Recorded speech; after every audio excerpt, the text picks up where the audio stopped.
The diplomatic gathering crystal spires of New Geneva Station gleamed against the star-filled void, hosting the most important diplomatic gathering in decades. Representatives from across the galaxy had assembled to negotiate the new interstellar trade agreements, and tensions ran high between species that had barely learned to coexist. Captain Diana Reeves adjusted her formal diplomatic uniform as she walked through the main corridor. Her auburn hair was pulled back in a regulation style, but her green eyes sparkled with intelligence and determination. As Earth's youngest trade negotiator, she had fought hard to earn her place at this table. Despite constant doubt from her superiors about humanity's readiness for galactic politics, the station buzzed with activity as various alien dignitaries prepared for the evening's formal reception. Diana noticed how other species clustered together, speaking in hushed tones about the primitive humans who dared to seek equal trading rights. She had heard the whispers before, but tonight felt different somehow. Near the observation deck, a group of Zentarian diplomats had gathered around their chief negotiator, Ambassador Kale Vorthuk. Standing nearly 7 feet tall, his silver-blue skin caught the artificial lighting beautifully, while his elegant features spoke of a species that prided itself on sophistication. His people were known throughout the galaxy for their advanced technology and cultural refinement, making them natural leaders in interstellar affairs. Kel's melodious voice carried across the space as he addressed his companions, unaware that Diana had paused nearby to admire the view of distant nebulae. Through the massive viewport, his words, spoken in perfect galactic standard, were meant only for Zentarian ears, but the translation devices made every syllable crystal clear. "These humans continue to amuse me with their naive optimism," Kale said, his tone dripping with condescension. "They believe they can simply walk into our sophisticated society and demand equal treatment. It took my people millennia to develop the wisdom and culture necessary for true galactic citizenship." His companions murmured agreement, their crystalline laughter tinkling like wind chimes. Kale continued, warming to his topic as he gazed out at the stars. "The female they sent as their negotiator is particularly entertaining. She carries herself with such misplaced confidence, as if her species' brief existence could possibly prepare her for the complexities of real diplomacy." Diana's hands clenched into fists at her sides, but she remained perfectly still, hidden in the shadows cast by a decorative pillar. Her training had taught her the value of intelligence gathering, even when that intelligence stung her pride. "Captain Reeves, I believe her name is," Kale mused, examining his reflection in the viewport. "Pretty enough by human standards, I suppose, but utterly lacking in the refined sensibilities necessary for these negotiations. Her people's barbaric history speaks for itself. Wars, environmental destruction, social chaos. How could such a species possibly contribute anything meaningful to our civilized galaxy?" The other Zentarians nodded sagely, their elongated fingers gesturing in elegant patterns that Diana recognized as signs of agreement.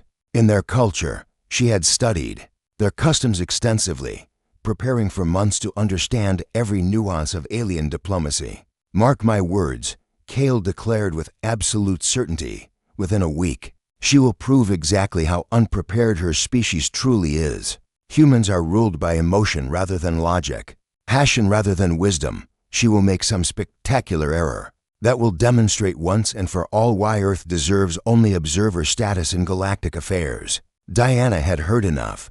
She slipped away silently, her mind racing with plans and possibilities. The arrogant Zentarian had just made a crucial mistake. He had underestimated not just humanity, but her specifically.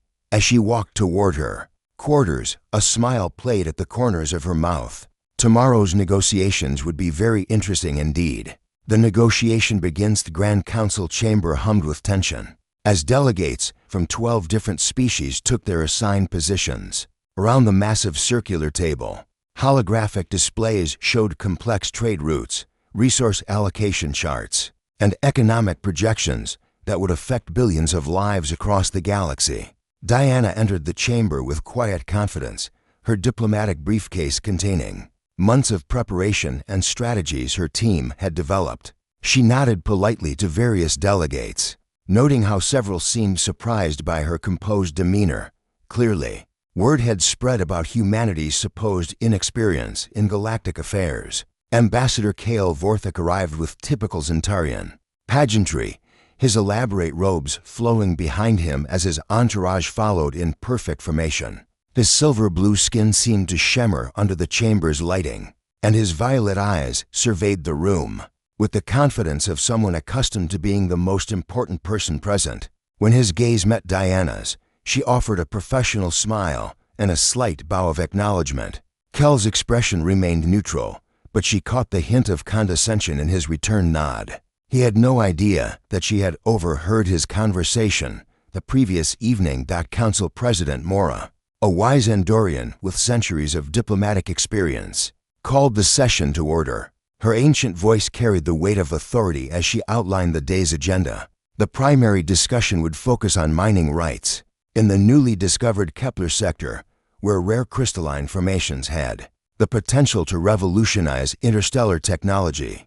The floor recognized as Ambassador Vorthik of the Zentarian Confederation, President Mora announced. Kale rose gracefully, his movements fluid and practiced. When he spoke, his voice filled the chamber with musical cadences that made even complex political concepts sound like poetry. Esteemed colleagues, the Zentarian Confederation has extensive experience in crystal extraction and refinement.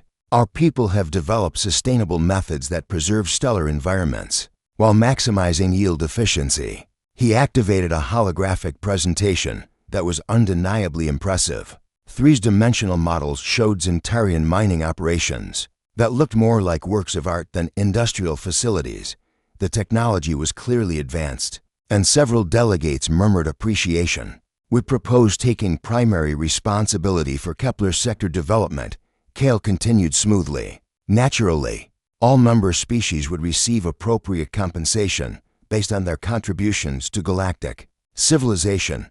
Newer members, his gaze flickered briefly toward Diana, would receive opportunities to learn proper techniques through observation roles. The implication was clear. Humanity would be relegated to watching while others profited from the discovery. Several alien delegates nodded agreement, apparently seeing the logic in letting experienced species handle such important work. Diana waited patiently as other delegates presented their positions. The Tellurian Collective offered their renowned engineering expertise.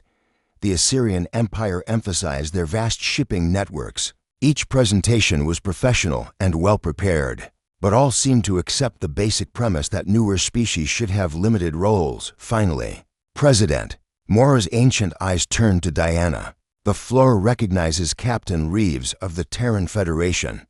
Diana stood slowly, allowing a moment of silence to build anticipation. When she activated her own holographic display, gasps echoed through the chamber. Her presentation showed something none of the other delegates had considered: detailed geological surveys of the Kepler sector that revealed patterns invisible to standard scanning methods. Honored delegates, Diana began, her voice clear and confident. While my colleagues have presented impressive capabilities, I believe they have overlooked crucial information about the Kepler crystals themselves. Her display zoomed in on molecular structures that pulsed with complex energy patterns. Human scientists have discovered that these crystals respond to specific quantum frequencies. Traditional extraction methods, no matter how refined, will actually reduce their efficiency by approximately 40%. The chamber fell silent as delegates studied her data. Diana continued, building her case with methodical precision. However, Terran technology has developed harmonic resonance techniques that can extract crystals while actually enhancing their natural properties. The yield increase compared to conventional methods would be substantial. Kel's violet eyes had widened as he processed the implications. His own experts were frantically checking their calculations against Diana's findings. The mathematical models were undeniable. Furthermore, Diana said, allowing herself a slight smile, humanity offers something else that might prove valuable in this endeavor. She paused dramatically, meeting Kel's shocked gaze directly. We understand that true sophistication comes not from dismissing others, but from recognizing the unique strengths each species brings to our shared galaxy. The silence stretched for long moments before President Mora spoke. Captain Reeves, These findings are remarkable. The Council will need time to review your proposals thoroughly. As delegates began murmuring among themselves, Diana gathered her materials with calm efficiency. She could feel Kel's eyes on her, no longer dismissive, but filled with something that looked remarkably like respect. The arrogant alien was beginning to realize his mistake. Unexpected revelations. The council session had adjourned for private consultations, leaving Diana alone in the chamber as other delegates hurried away to confer with their teams. She remained at her position, reviewing her notes and preparing for the afternoon session when she sensed someone approaching. Ambassador Cale Vorthik stood at the edge of her workspace, his elegant features bearing an expression she hadn't seen before. Gone was the condescending superiority, replaced by something that looked almost like uncertainty. "Captain Reeves," he said, his musical voice more subdued than usual. "Might I request a moment of your time?" Diana looked up from her holographic displays, meeting his violet gaze with steady green eyes. "Of course, Ambassador. What can I do for you?" Cale glanced around the empty chamber before taking a seat across from her. This close, Diana could see the subtle patterns in his silver-blue skin, and the way his elongated fingers moved nervously against the table surface. For someone who usually projected absolute confidence, he seemed remarkably unsettled. "Your presentation today was extraordinary," he began carefully. "The resonance harmonics data in particular. My scientific advisors are calling it revolutionary." "Thank you," Diana replied simply, waiting to see where this conversation would lead. Cale was quiet for a long moment, staring at the holographic star charts that still flickered above the table. When he spoke again, his voice carried a weight that hadn't been there before. "I owe you an apology, Captain, a significant one." Diana raised an eyebrow but said nothing, allowing him to continue. "Yesterday evening, I spoke carelessly about your people and about you personally. My words were arrogant and unfounded, based on prejudices rather than facts." He met her eyes directly. "I assumed your species lacked the sophistication for true diplomatic partnership. I was profoundly wrong." The admission hung between them like a bridge neither had expected to cross. Diana felt her initial anger fading, replaced by curiosity about the seemingly different version of the proud Zentarian. "Ambassador, what changed your mind?" she asked quietly. Kel's smile was rueful. "Beyond your obvious expertise, I spent the night reviewing humanity's actual history rather than relying on superficial reports. Your species has accomplished remarkable things in a relatively brief time: the social progress, the technological advancement, the cultural evolution. It speaks to an adaptability and ingenuity that my people took millennia to develop." He leaned forward slightly, his expression earnest. "But more than that, your presentation today demonstrated something I failed to recognize initially. True sophistication isn't about age or tradition. It's about finding new solutions to complex problems." Diana felt something shift in her perception of the tall alien sitting across from her. The arrogance was gone, replaced by genuine humility, and what appeared to be sincere regret. "Apology accepted, Ambassador. Though I have to ask, what gave you such a negative impression of humanity in the first place?" Kel's expression darkened slightly. "Political advisors who emphasized humanity's conflicts while ignoring your achievements. I allowed prejudice to cloud my judgment." He paused, then added quietly, "It's not the first time my pride has led me astray." Something in his tone suggested deeper meanings, but Diana didn't press. Instead, she found herself studying his face with new interest, without the mask of superiority. Cale was quite attractive in an otherworldly way. His features held a sculptural quality that spoke of artistic refinement, but his eyes showed intelligence and depth that mere physical beauty couldn't create. "Perhaps we could start over," Diana suggested. "Diplomatic partnerships work better when built on mutual respect, rather than assumptions." "I would welcome that opportunity," Cale replied, and his smile transformed his entire face. "Though I suspect I have considerably more to learn from you than you do from me." "I wouldn't be so sure about that," Diana said, surprising herself with how comfortable she felt talking to him. "Zentarian cultural achievements are genuinely impressive. Your people's artistic traditions alone represent thousands of years of refined expression." You've studied our culture.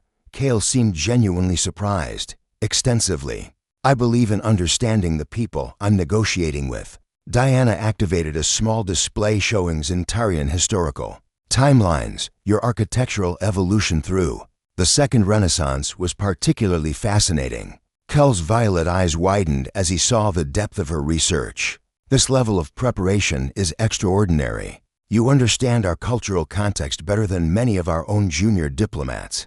Preparation is part of the job, Diana said simply, though she felt pleased by his obvious admiration. No, Kale said firmly. This goes far beyond professional duty. This represents genuine intellectual curiosity and respect for other cultures. He gestured to her displays. You've identified patterns in our artistic development that I hadn't considered before. They spent the next hour discussing Zentarian culture and human history, finding unexpected connections between their people's experiences. Diana discovered that beneath his diplomatic polish, Kale possessed a sharp wit and genuine passion for cross-cultural understanding. Meanwhile, Kale seemed fascinated by humanity's rapid social evolution and technological innovation. When President Moore's voice echoed through the chamber announcing the afternoon session, both looked up in surprise. The time had passed without either noticing. Captain, Kale said as they gathered their materials, would you perhaps join me for dinner tonight? I find myself eager to continue our discussion. Diana hesitated only briefly before nodding. I'd like that, Ambassador, as they walked toward their respective sections of the chamber. Diana caught herself glancing back at the tall Zentarian diplomat. The arrogant alien who had dismissed her so casually was revealing himself to be something entirely different, something that intrigued her far more than she had expected. Growing Connection Station's observation lounge offered a spectacular view of the Andromeda Nebula, its swirling colors creating a natural light show against the cosmic backdrop. Diana arrived precisely on time, wearing a simple but elegant dress that complemented her auburn hair and green eyes. She had chosen the outfit carefully, wanting to look professional yet approachable for what felt like more than just a diplomatic dinner. Kale was already waiting at a private table near the massive viewport, and Diana noticed he had exchanged his formal robes for more casual attire. The flowing fabric in deep blue highlighted his silver skin beautifully, and without the elaborate diplomatic accessories, he seemed more approachable, more real somehow. He stood as she approached, offering a graceful bow that managed to be respectful without being overly formal. Captain Reeves, thank you for joining me. Please, call me Kale. Diana, she replied with a smile, settling into the chair he held for her. This view is incredible. I hoped you might appreciate it, Kale said, returning to his seat. The Zentarian delegation specifically requested quarters facing this direction. We believe that contemplating cosmic beauty enhances both wisdom and appetite.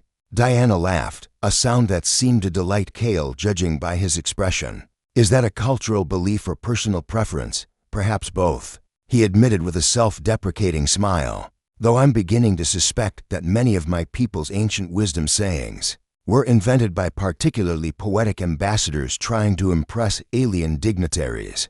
Their conversation flowed easily as they enjoyed a meal featuring delicacies from both their worlds. Diana found herself genuinely enjoying Kel's company, discovering that without his diplomatic armor, he possessed a quick wit and surprising humility. He asked thoughtful questions about human culture and listened to her answers with obvious fascination. I must confess something, Kale said as they shared a dessert that shifted colors like the nebula outside. Before today, I had never engaged in personal conversation with a human. My understanding of your species was entirely theoretical. And now, Diana asked, curious about his assessment.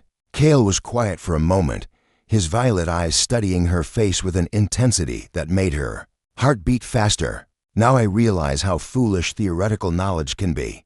You're nothing like what I expected. What did you expect? Someone driven purely by emotion, lacking intellectual depth or cultural sophistication.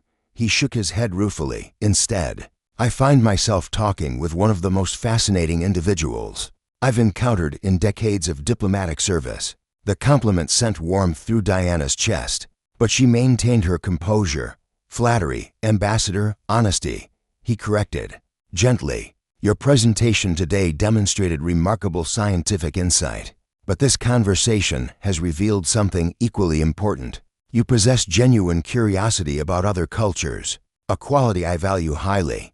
Diana felt drawn to his earnest expression. You seem surprised by that.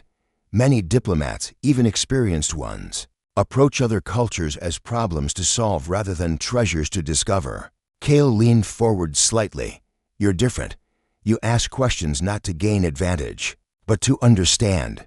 Understanding usually provides the best advantage anyway, Diana pointed out, wise and practical. Cale murmured, his gaze lingering on her face.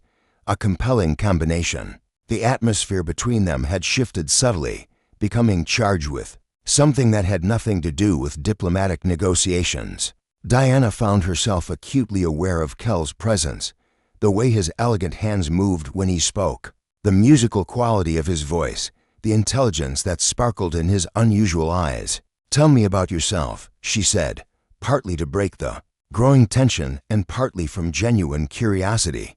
Beyond the diplomatic career, Cale's expression became more thoughtful. I studied cultural anthropology before entering diplomatic service. My fascination with how different species develop unique solutions to universal challenges. That explains your interest in human adaptability. Partly, he agreed. But I chose diplomacy for more personal reasons. My younger sister was killed in a territorial dispute between my people and the Draconian Syndicate. She died because of misunderstandings that proper communication might have prevented. Diana's expression softened with sympathy. I'm sorry for your loss.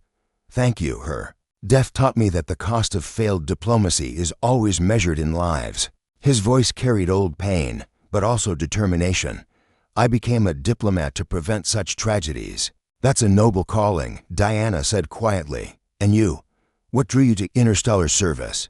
Diana considered her answer carefully. I grew up fascinated by the stars, wondering what civilizations might exist beyond Earth. When first contact occurred, I knew I wanted to be part of humanity's introduction to the galaxy, even knowing you would face prejudice and skepticism, especially because of that. Diana replied firmly. Someone had to prove that humans belonged among the stars. Cale's admiration was evident in his expression, and you've certainly accomplished that goal. Their conversation continued deep into the evening, ranging across topics from interstellar politics to personal philosophy. Diana discovered that Cale shared her passion for exploration and her belief in the importance of building bridges between different worlds and cultures. When they finally prepared to leave, both seemed reluctant for the evening to end. Diana, Cale said as they stood by the observation window, I want you to know that today has changed my perspective in ways I'm still processing. Not just about humanity, but about many things I thought I understood. Change can be uncomfortable, Diana observed, stepping closer to him, but it's usually worth the discomfort. Wise words, he murmured, his hand almost touching hers on the window ledge. Perhaps tomorrow we might continue this conversation.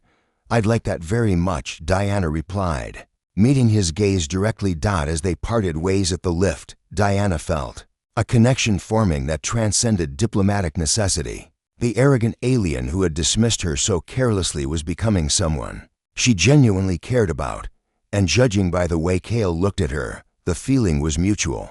A new understanding. The final day of negotiations arrived with unexpected news that changed everything.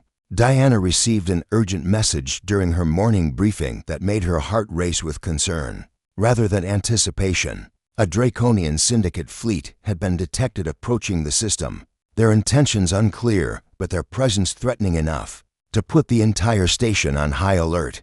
The same criminal organization that had killed Cale's sister was now potentially endangering everyone aboard New Geneva Station. Diana found Cale in the Emergency Command Center, working alongside station security to coordinate defensive measures. His usual diplomatic composure had been replaced by focused intensity.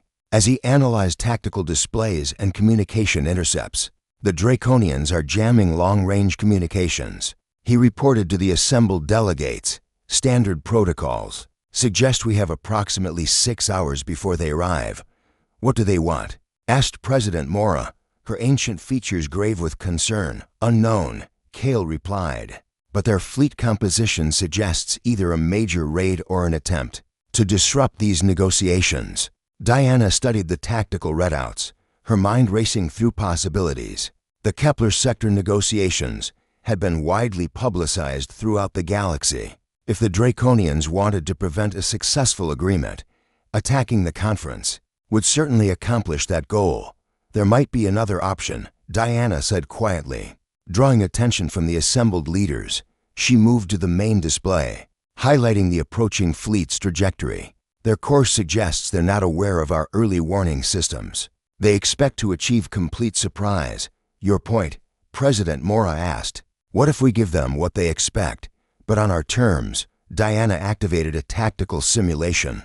The station's mining platforms could be modified to appear as evacuation ships. Meanwhile, the real evacuation proceeds through service tunnels to hidden launch bays. Kel's eyes lit up with understanding. A deception that makes them think we're panicking while actually preparing a coordinated defense. Exactly. And if we position the modified platforms correctly. Diana's simulation showed the Draconian fleet being drawn into a carefully constructed trap. The room fell silent as delegates absorbed the implications. Finally, President Mora spoke. Captain Reeves, you're proposing to use their own expectations against them. Human psychological warfare tactics, Diana confirmed. We've learned that sometimes the best defense is making your enemy think they've already won. The plan required precise coordination between multiple species with different technologies and communication protocols. Diana found herself working closely with Kale to coordinate the effort, their partnership proving remarkably effective despite their species' different approaches to problem solving. Your people's adaptability continues to amaze me, Kale said during a brief break in preparations. This strategy combines elements that none of our individual species would have conceived alone. That's the point, Diana replied, checking status reports from various teams. Diversity of thinking creates options that homogeneous groups miss. Is that why you pushed so hard for equal partnership in the trade negotiations? Diana looked up from her displays, meeting his violet gaze. Partly, but mostly because I believed we had something valuable to contribute. You were right, Kale said simply, about many things. The Draconian fleet arrived exactly on schedule, their ships moving in aggressive formations toward what they believed was a panicking space station. Diana watched from the hidden command center as the trap unfolded exactly as planned. The fake evacuation ships drew the raiders into the predetermined kill zone, where stationed defenses and hidden alliance ships could engage them most effectively. The battle was brief but decisive, with the surviving Draconian vessels retreating in disorder. In the aftermath, as emergency teams coordinated cleanup efforts, Diana found herself alone with Kale in the observation lounge where they had shared dinner. Just days earlier, your strategy saved hundreds of lives today, Kale said quietly. Standing beside her at the great window, our strategy, Diana corrected.